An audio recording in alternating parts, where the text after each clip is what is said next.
Community-centered, community-supported. Alaska Public Media. Alaska Insight is supported in part by the Corporation for Public Broadcasting and by viewers just like you. Thank you. Salmon have long been a reliable food source and central to the culture of Yukon River communities. But in recent years, low returns have prompted closures. One young Alaskan wants to help her community recover. If our generation doesn't do it, then there's no one to be able to get that fish back for our future. It's something that we have to do now. What is the outlook for the future of the Yukon River salmon runs, and what can be done to help communities adapt? We'll discuss it right now on Alaska Insight.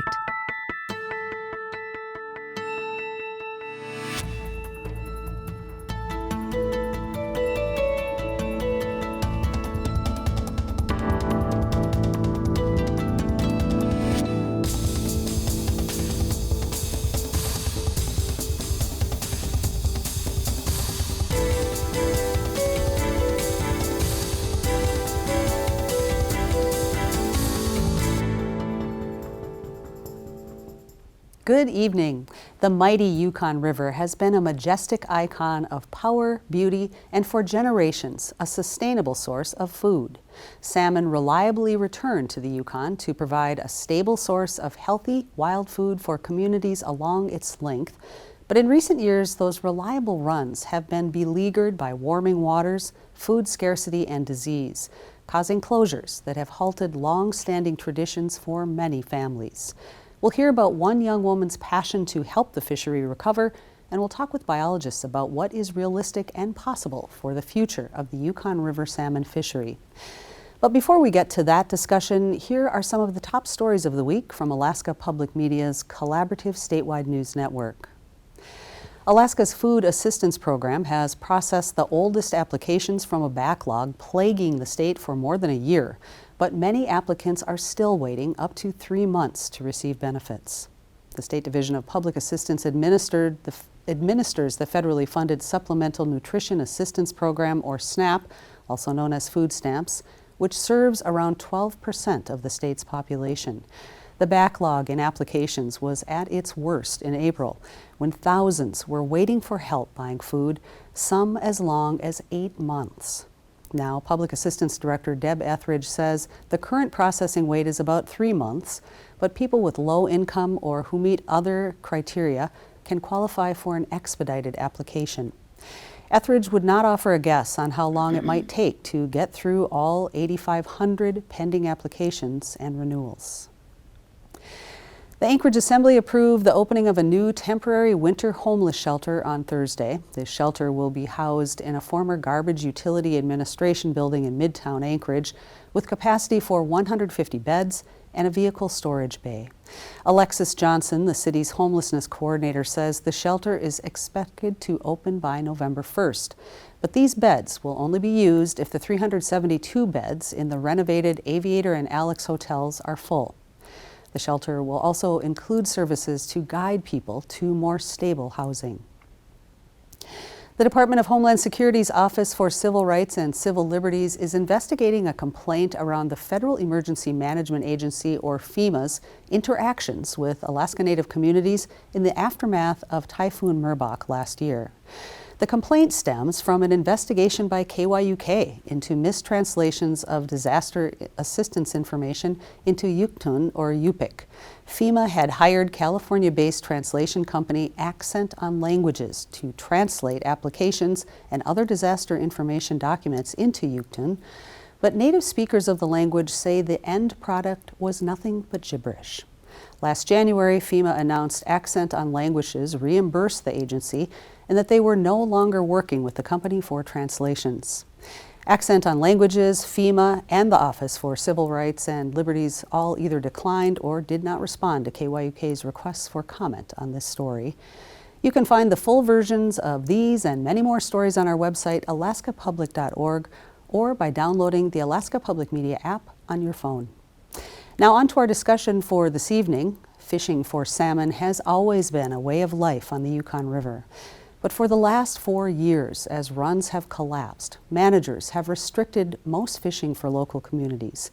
Alaska Public Media's Kavitha George has been reporting on the salmon collapse and has this story about what it means to one young person to miss out on this tradition. In August, Mackenzie Englishu returned home to a place she's never actually lived. And then Gwich'aja means people of the flats, so welcome to the flats. Gwich'aja, also known as Fort Yukon, is a village of less than 500 people on the upper Yukon River. Kenzie is 20 years old, a student at the University of Alaska Fairbanks. Her mother is from Gwich'aja, and it's clear how connected she is to this place. We're pretty much all family here. Kenzie grew up with her dad and brother near Chandalar Lake in the Brooks Range, and then lived in Fairbanks. But she visited the village regularly as a child, and it's where she feels most rooted. And now she'll live here full-time. For Kenzie, who like most of the village is Gwich'in, this move has been a long time coming. Like, I feel like I've been waiting my whole life to come back here and be in my community as much as I wanted to. But Gwich'aja today is very different from the village she remembers visiting as a kid. Life here used to revolve around salmon. The first kings would arrive in late June, and chum would follow in late summer. But 4 years ago, after decades of decline, both runs collapsed, and river managers have all but closed fishing ever since. Researchers say climate change is driving the collapse. Residents say it's made life here unrecognizable.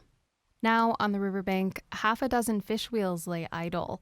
Kenzie calls it the fish wheel graveyard. You would probably sit right here with one of those chairs and you would just watch the nets catch the fish. And I bet my grandpa was just smiling, smiling watching it, knowing that he's going to be supplied for the winter. These fish are more than just food. They're culture and community. But Kenzie wasn't around enough as a kid to fish salmon for herself. She never learned to use those fish wheels. And now that she's finally here full time, she's worried she never will. And it's hard because I feel like I'm almost missing a part of myself. Her uncle, Michael Peter, says that experience, going to fish camp and building a connection to your family through salmon, is an essential part of passing on their culture. You know, you take your kids out and teach them and show them, and that's pretty much what we're taught. We're taught how to cut and preserve and smoke fish. Michael is second chief of Gwich'aja, and he worries that knowledge is getting lost for the next generation. Do you worry about that for Kenzie? Well, yeah, she's still learning how to cut fish too. And she hasn't really been to fish camp, This loss has fueled Kenzie's sense of purpose. She feels a responsibility to help save her community from giant existential threats like climate change. She's become an advocate for climate justice and Indigenous rights. She's fighting for more Alaska Native control over fishery management. And it's a lot of pressure. It's overwhelming, but I'm happy to do it because, like I said, if our generation doesn't do it, then there's no one to be able to get that fish back for our future. It's something that we have to do now. I think great-grandma used to wear these. One morning, Kenzie met her grandfather, Sonny Jonas, at his house for coffee. There's a lot of changes around here, I'll tell you. For years, Sonny taught kids in Gwich'aja how to fish and how to make fish wheels. If Kenzie had grown up here, he's the one who would have taught her. Jonas has watched climate change transform the Yukon Flats just in his lifetime. Thawing permafrost has caved in houses. Summers are unrecognizably warm. He says the changes are alarming, but he sees hope in Kenzie. Yeah, I'm glad to what she's doing right now. She's really trying to get into our culture. Yeah, and I'm really proud of her for that.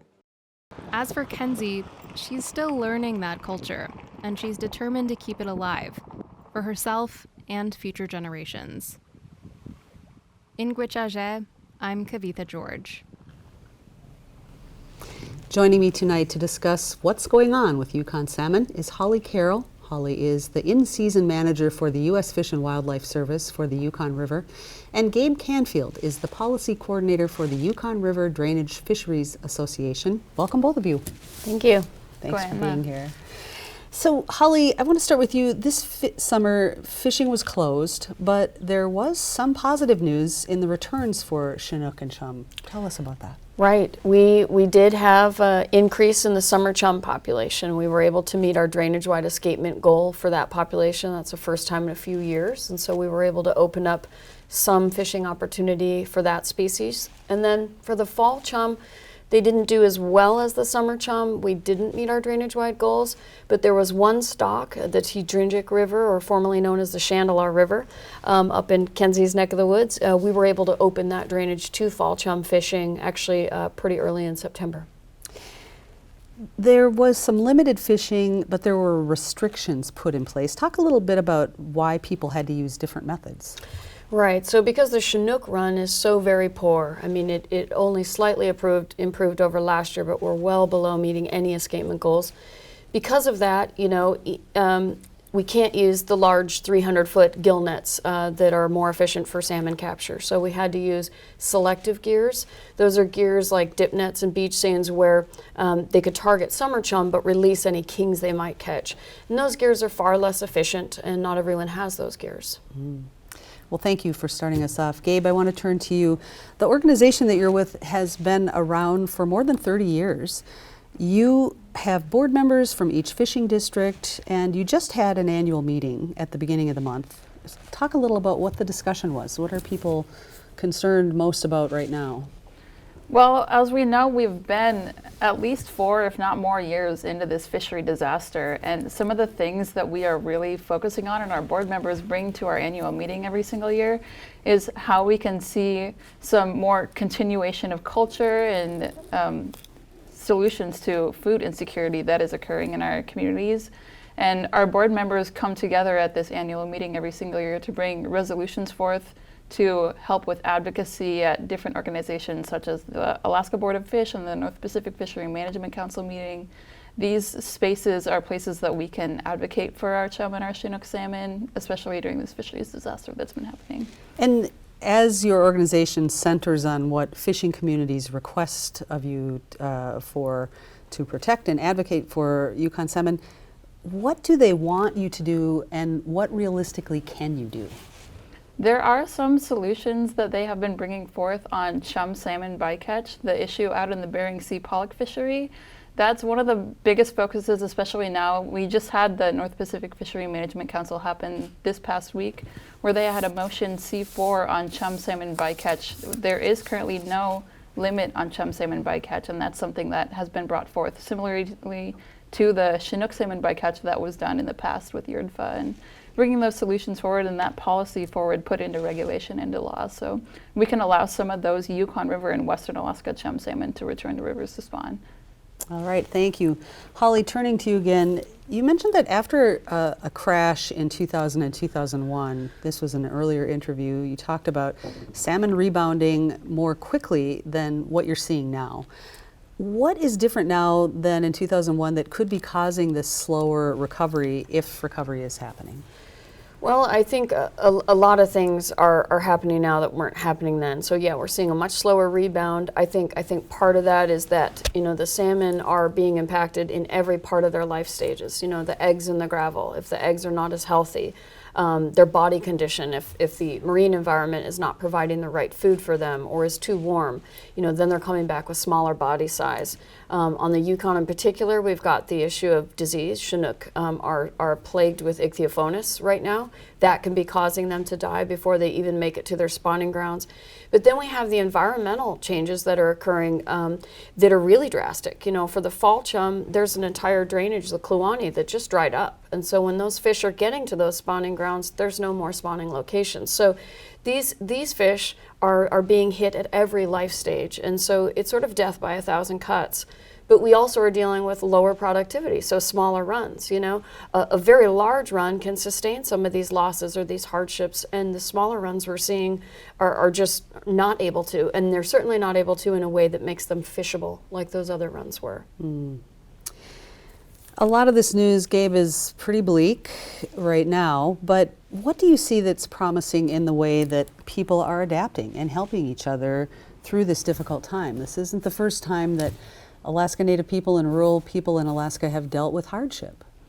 We see a lot of actual statewide allyship and community connections throughout the state in this time. We have had, in the past couple of years, salmon donations from Bristol Bay, for example, has been huge in helping some of our community members, especially our elders and communities who haven't been able to get the fish they've been living their entire life on, and allowing those elders to share it with their family members and their youth and their family. And we've been seeing those donations come from Southeast and Bristol Bay, and some people get fish from the Copper River drainage and bring them back to the Yukon River. In times of hardship in spaces where they aren't able to get their fisheries, they still try to bring those fish in and try to practice the culture camps whenever they can. Tanana Chiefs Conference, another organization in the Yukon River drainage, has been also doing these fish donations to help continue that way of life. All right, so there is efforts that are being successful at helping people at least get some fish. Yeah. And can stay connected to that part of tradition. You had mentioned trawl bycatch concerns. It's a frequent target of subsistence fishermen. We talked with Katie Howard earlier. Katie is the lead fishery scientist for the Salmon Ocean Ecology Program with the Alaska Department of Fish and Game. She says the North Pacific Fishery Management Council is currently studying the effect on one particular salmon species. Let's hear from her. They are looking at the chum salmon issue right now. Their last action on salmon bycatch was, oh gosh, that might have been in 2016 for Chinook. But they are looking at chum salmon right now and what they can do for Western Alaska chum salmon. It does become really complicated because most of the chum salmon they catch are Asian origin, and those are hatchery stocks predominantly. So that's something that they're grappling with, is how do you focus in on the Western Alaska chum salmon and try to reduce the bycatch of those when it's a smaller component of what they're catching. So given that mingling of Asian stocks into Alaska chum, how could that be managed? Are the Asian hatchery stocks marked somehow? How could that be reduced when they're commingled? Well, I mean, you're asking me, I'm an in-river manager. Right. We need the best minds at the table, and we need a lot more indigenous knowledge at the table. I know that's sort of missing. We've got a lot of biologists working through all these agencies, these different organizations, people like Katie, who are trying to address this issue with Western science. But I think we also need to bring some more indigenous voices, people like Kenzie. You know, I think we are going to need climate action, we're going to need all of that. It is not going to be an easy issue to solve, but they were able to figure out some solutions for Chinook, and it has helped.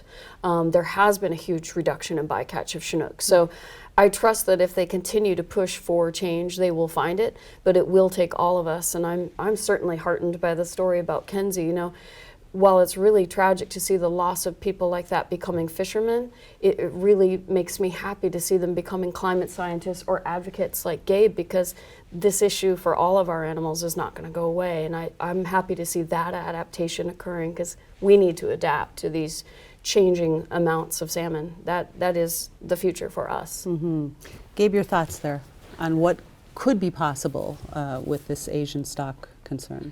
You know, at the Yukon River Drainage Fisheries Association, we always believe that every salmon counts. That is something that is within our messaging. And even if it's just a few salmon, even if there's like reductions in whether it's a chum bycatch that was being discussed as one of the reasonable alternatives, anything that does help reduce that chum salmon bycatch will eventually get those fish to the river. And those fish will spawn and start to return in numbers that can help subsistence and help bring back that way of life. That's why we advocate for that, and that's why we always hope to have space to protect those chum salmon. And I think that we can get there if we keep going to these advocacy organizations and advocating for our way of life in that way. All right, well, I'm glad that you have a positive outlook on that. That's good. This might be a misguided question for you, Holly, but I'm going to ask anyway. Is it known, I know that you work with in-river fish, but are hatchery salmon or wild stocks more or less resilient when it comes to surviving disease and warming water conditions? Well, I think the bigger issue there is more that when there are so many, the sheer volume of the hatchery stocks, it's creating a competitive environment in the ocean or in areas where they're returning to natural systems. So, you know, for us, this idea of all these hatchery fish, it's not helping our wild stocks to survive out there. It's certainly not. Does it result in this huge volume of the bycatch? Yes. But what if they weren't there? Would our wild stocks be doing better in the marine environment? I think that's the question we need to ask ourselves. The Alaska Salmon Research Task Force, Katie said there's a lot happening within this task force. They're examining Yukon, Kuskokwim, and Arctic salmon stocks. Are either of you involved with this group or getting any reports from that work? Our organization leader, Serena Ficca, she unfortunately couldn't join us today, but she actually is on the Salmon Task Force. She's been involved in advocating for the Yukon River fisheries alongside our board. They do have a pretty large group of folks from the Kuskokwim and from the Arctic region as well as the Yukon. So Western Alaska is being represented in its entirety in the way that they have been looking at solutions for Western Alaska chum. Katie Howard also noted that understanding the full life cycle, as you'd mentioned, is critical for understanding all that could be challenging salmon, starting with the first year fish, but looking at that entire cycle. Let's hear from her again. And so we're looking at the juveniles, but we're also using some of the information that we're getting from these big international surveys to pinpoint, okay, well, what's happening later in their marine life as well? Are we seeing evidence of competition that's impacting these chum salmon? Are we seeing not enough food out there? You know, what is the whole picture for these fish? And looking at it from a gravel to gravel perspective, when you look at the entire life cycle, where are those bottlenecks occurring that are really impacting how many fish return? She says that, you know, in trying to kind of understand the complexity here, she noted that even different stocks of the same species don't do the same thing. I'm sure that that really complicates research during a time of urgency for Alaskans who can't fish. Holly, when you think about next steps and what they can be to help the stocks, what are some of those? Well, I think we're going to have to get really adaptive with management, because I think we're going to see a period where we have very small fishable surpluses. And so we're going to have to adapt as managers and as fishers to say, okay, if a 300-foot gill net doesn't work anymore because of the incidental catch of Chinook, what are some other gears we can use? What are some other methods that will allow a very small surplus of Chinook, let's say 5,000 or 6,000 fish when they start to rebound? How do we share that equitably across 44 villages? And it is going to take all of us coming to the table and coming up with these solutions. And Gabe, you talked about how the Bristol Bay folks had sent some donated fish, but some families are also adapting to other species of fish. Talk a little about that adaptation.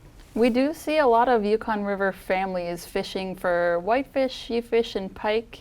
Those species have also been experiencing some ups and downs throughout the years, but we do find that there is adaptive management in having different types of fisheries open and relying on those. One of the programs that we actually have within our organization, we do an annual summer survey program to see what potential things some of our Yukon River community fishermen are getting, and there is some uptick in relying on those other fish, and although they are appreciated, it doesn't really fill the space that salmon usually do. Sure. That is the favorite of the Yukon River. If you've ever had a Yukon River salmon before, you know what I'm talking about. They are amazing. One thing that you talked about was how the closures have kind of rippled out into other areas. And you mentioned Tanana and how the closures have affected mushing families. Talk a little about that. Yeah, we've seen one of our former board members who was on the Yurtva board for almost 30 years actually was a dog musher, and his son is also a dog musher in Tanana. And Tanana used to be a huge dog mushing community, and so many people would have kennels out there and would use chum salmon to feed their dogs and the Chinook salmon to feed their families. But with the chum salmon collapse, we've seen so many people have to give up their dog teams out in that area. And right when I visited there last with Yurtva, there was only one person with a dog kennel out there left. And when you would see like 200 to 300 dogs in every single community, it's quiet out there. you can't hear, and you don't hear the dogs barking, and you don't hear the smokehouses running, and you can't smell it in the village, and you could feel it pretty much as soon as you get off the plane, and it's really changed life out there. Mm-hmm. Well, thank you both so much for being here this evening and for the work that you do on behalf of all Alaskans and especially families along the Yukon River to help them adapt to the changing way of life.